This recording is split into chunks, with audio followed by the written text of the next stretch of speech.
Testing natin mga paps. Buhayin natin sa remote.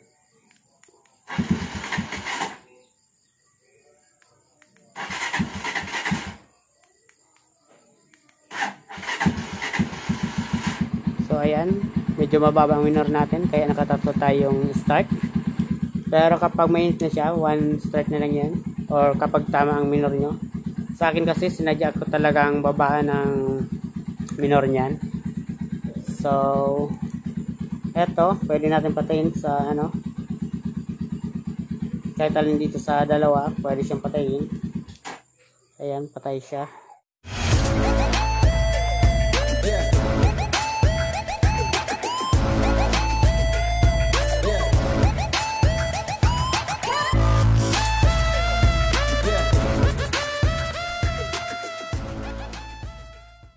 Ito ang gagamitin nating alarm mga paps, global two-way alarm. So ito ang laman niya.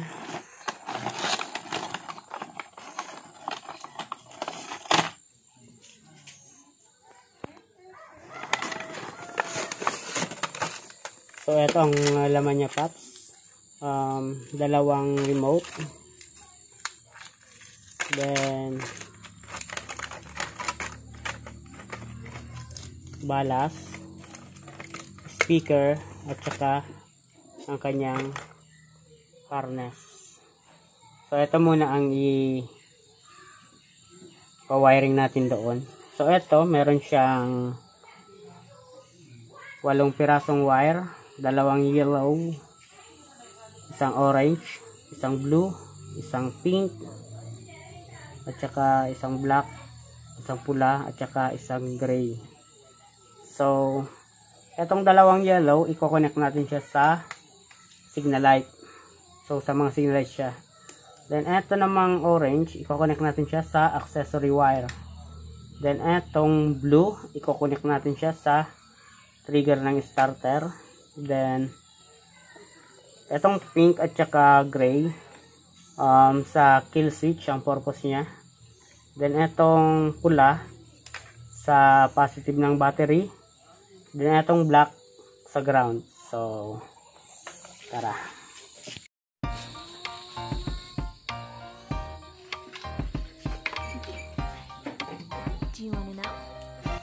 So itong blue wire mga paps, i-connect natin siya sa yellow with red stripe. Balatan muna natin lahat. My beginning will be as bright as the sun. Come, won't you come along? And it feels so bright, it's like luck is raining on me. Go and follow your heart, doesn't matter how far. There is so much love to give, something's telling me this time. Baby, baby, now I know. Baby, baby, gotta go. There is so much love to give, something's telling me. So, etong yellow wire with red stripe ng ating harness mga paps. Ito yung sa starter. Ito yung trigger.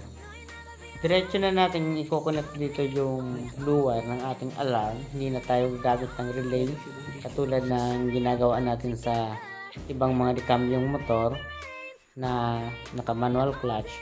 Dahil ito, meron namang safety features ang clutch ng ating motor na hindi siya aandar kapag nakakamyo kahit i-start mo siya unless i-press mo yung clutch lever ng ating motor. So hindi na tayo gagamit dito ng relay. Pero kung nagluluko na yung clutch switch ng inyong motor, may gamitan nyo na lang ng relay.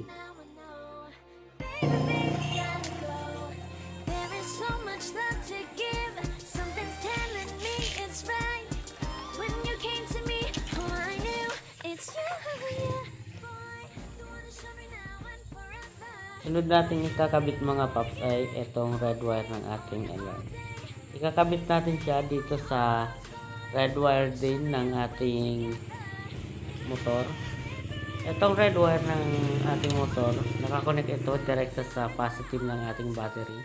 Kung mapapansin nyo mga paps, ayan, pinaghihiwalay ko muna yung mga strandang wire sa dalawang grupo dahil magkasalungat ko silang ipinupulupot.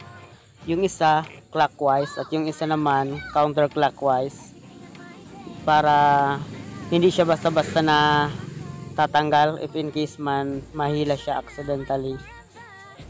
Dahil hindi kagaya ng iba na basta lang ipinupulupot, then kapag nahila, ayun, natatanggal. So ayan, kahit mahila yan ng bahagya, hindi yan basta-basta matatanggal. Mapuputol na lang yung wire, hindi yan bibitaw. Kapag nag-wiring kayo mga paps, dyan din kayo mag-tap sa may male socket, wag dun sa may female.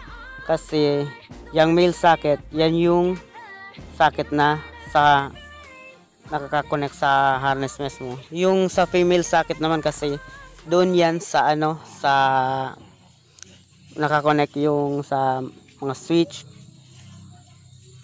Halimbawa nagpalit kayo ng switch, so kakailanganin nyo pang tanggalin yung connect yung wire kung doon kayo magko-connect.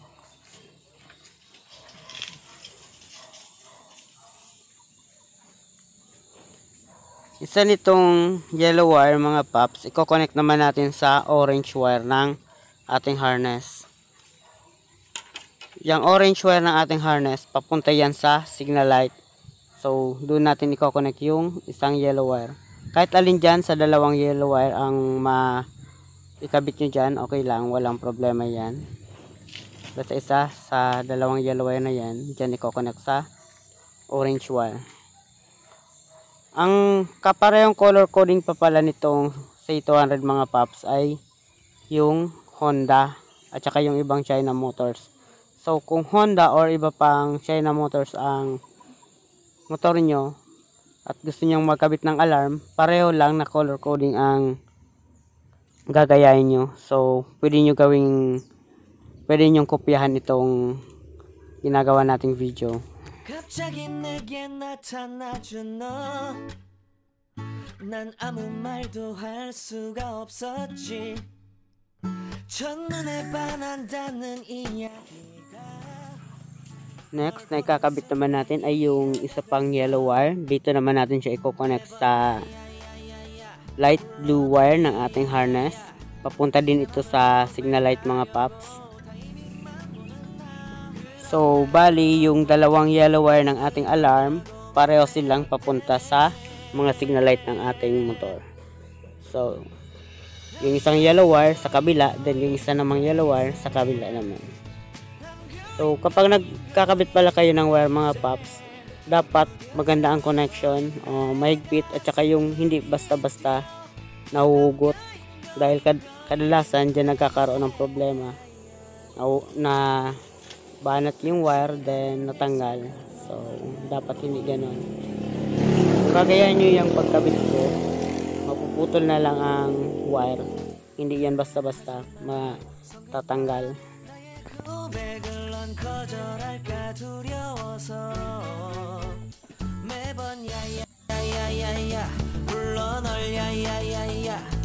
네가 제일 좋아하는 게 뭐냐고 물어본다. 그런 나를 넌 보며 대답 없이 미소만 짓는데 I'm going crazy. Etong orange wire ng ating alarm mga paps, i-connect natin siya sa kulay black ng ating harness. Etong kulay black ng ating harness mga paps, positive siya pero dumaan na siya sa switch. Siya yung tinatawag na accessory wire. So hindi siya direkta sa battery. So magkakasupply lang siya kapag binuksan natin yung switch. So doon natin yan i-connect na orange wire. Ayan, tinatanggal ko pa yung tape. Nakalimutan ko kasi may kakabit pa tayo kaya itinape ko na siya kanina. So again, yan na orange wire, i-connect sa black wire ng ating harness.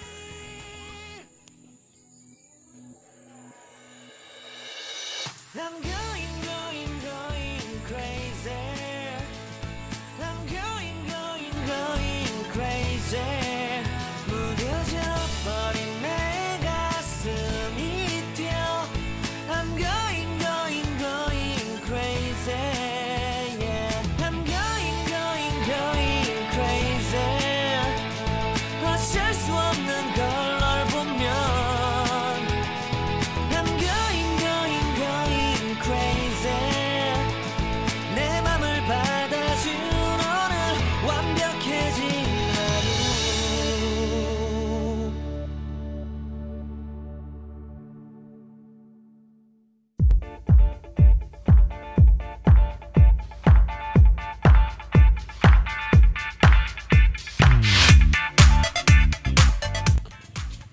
ito namang black wire ng ating alarm mga paps, i-connect natin siya sa green wire ng ating harness.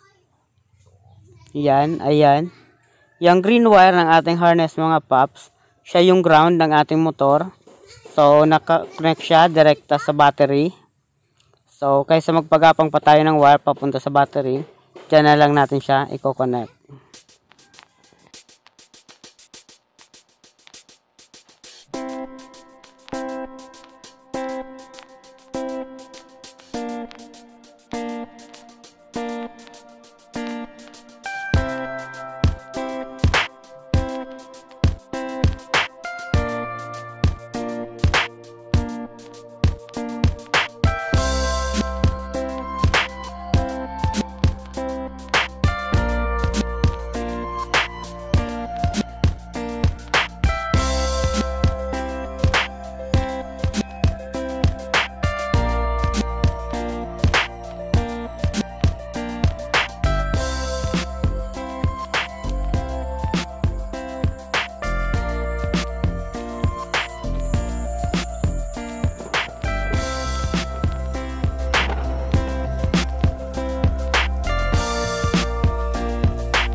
Last wire na ikakabit natin mga paps, itong gray wire. Itong gray wire dito sa pulsar natin siya i-connect. Blue with white stripe wire. So meron naman dito sa harness, kaya dito na tayo magko-connect para isahan na lang pag tape natin. Ayan, blue wire with white stripe. So may katabi siyang blue wire with yellow stripe. So wag kayong magkakamali na doon yun ikabit. So dapat dito sa blue wire with white stripe. Baka kasi minsan sa kalumaan nagiging magkahawig yung kulay, baka doon yung maikabit. Dapat sa blue wire with white stripe. So punas-punasan nyo muna kung maalikabok para sure kayo na blue wire with white stripe na ang makuha nyong wire. So, yung gray wire mga paps, yan yung kill switch ng ating remote.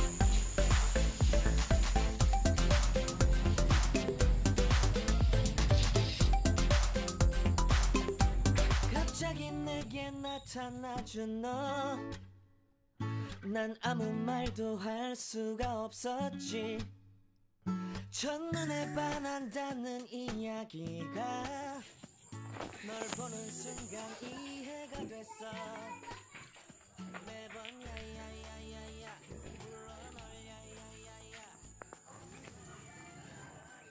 So, etong pink wire ng ating alarm mga paps, hindi na natin siya gagamitin. I-eject na lang natin para magamit pa natin siya sa ibang pag-wiring.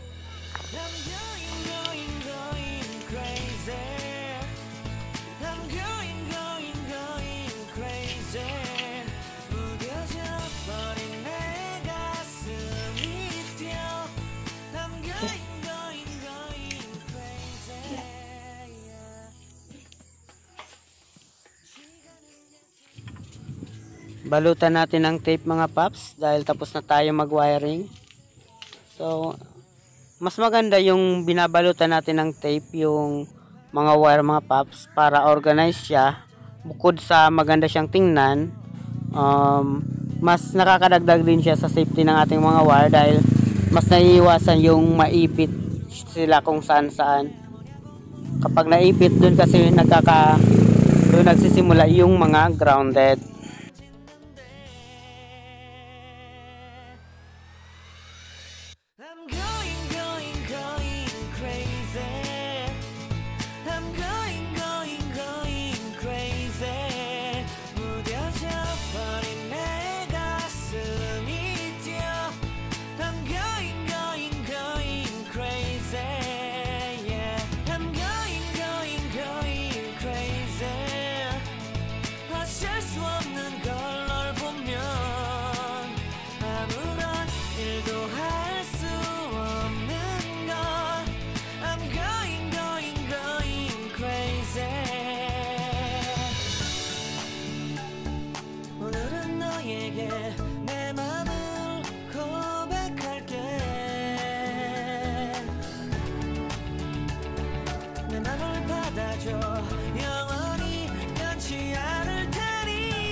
I'm going crazy. I'm going crazy. 무뎌져 버린 내 가슴이 뛰어. I'm going crazy. Yeah. I'm going crazy. 어쩔 수 없는 걸 널 보면. I'm going crazy. 내 맘을 받아준 오늘 완벽해진 하루.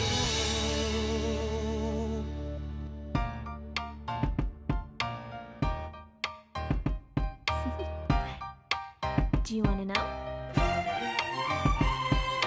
Well, I've been thinking about you. And I think you'll have to listen. Because Testing natin. I-start natin sa remote. Mababa ang minor ng aking motor. So, ulitin natin. Mababa talaga.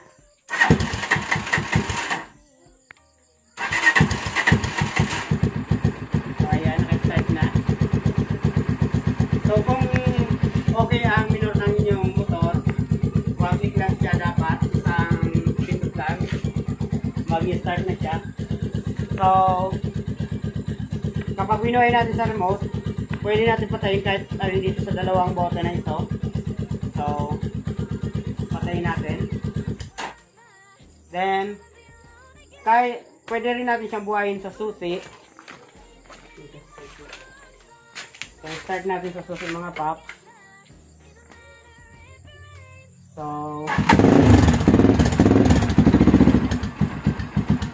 ayan. Kahit binuhay natin sa susi, pwede natin patayin sa remote. So, ayan. Binuhay natin sa susi, then patayin natin sa remote. So, patay siya. Pero kapag sa remote natin siya binuhay,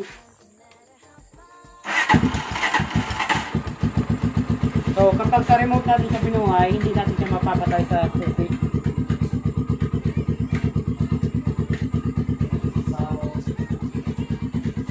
Patayin natin.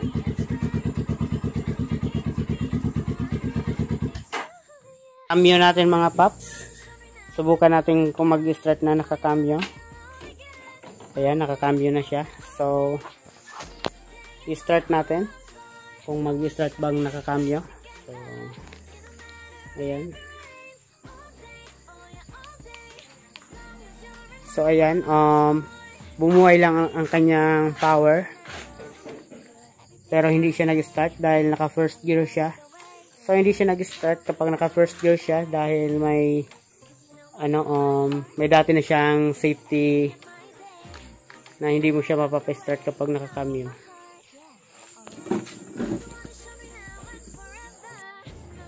So kapag eto naka-open siya, hindi siya mag-a-alarm. So naka-open kasi siya. Pero pag dito nakasara, so, mag-alarm siya. Ayan. Then, warning yon. Isa pang, ayan.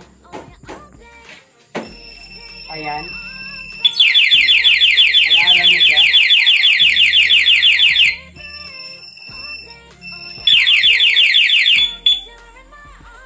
Then, pwede natin siyang i-silent.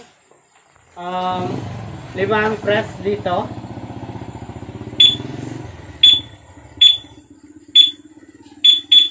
So, ayan. Tumunog ng tatlo. Confirmation yun na nakasilent na yung alarm natin. So, kapag may gumalaw, ang tutunog na lang ay itong remote natin.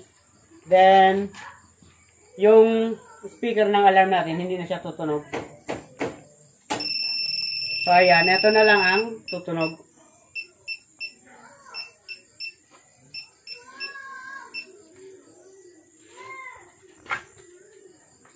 So, hindi masyadong sensitive yung alarm na naikabit natin. Pero na-adjust ang sensitivity niya. So, basahin nyo na lang yung manual. Okay daw.